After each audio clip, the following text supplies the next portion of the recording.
go. Ina kasi.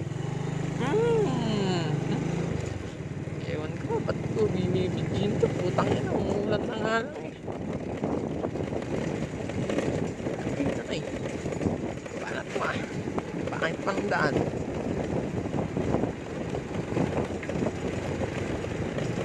Boom! Little bridge. Little bridge. Kasi yung ganda kasi ng tanawin dyan eh. Oh. Diba? Tangin na. Pang-ato. Woo! Tangin na mo oh. Mas marami pa yung chicken pa sa pera ko eh. Damn! Truth hurts. Pangit ay. Totoo naman yun eh. Tangina yung nagtatrabaho sa nation ay.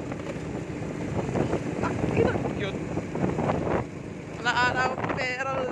Tangina mas marami pa yung nakatambak na abono sa pera ko. Yung abono 100,000 200,000 o nasa 300 o 300 plus 1,000.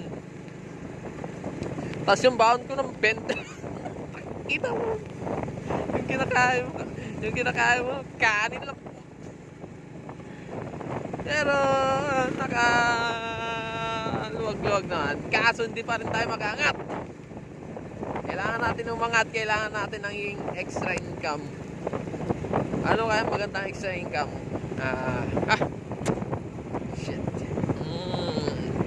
Kasi pag trabaho lang, wala eh. Parang wala kang kandun.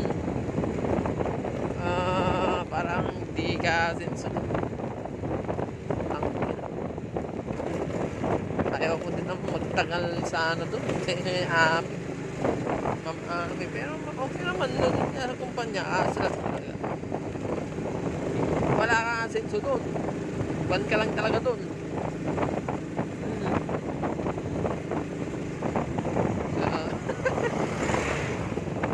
Damn. Mapapadim ka naman. Damn. So that's it. Pansit. Tingin tayo ng mga pansitan. Yo. Hanap tayo ng pansitan. Yo. At tayo doon sa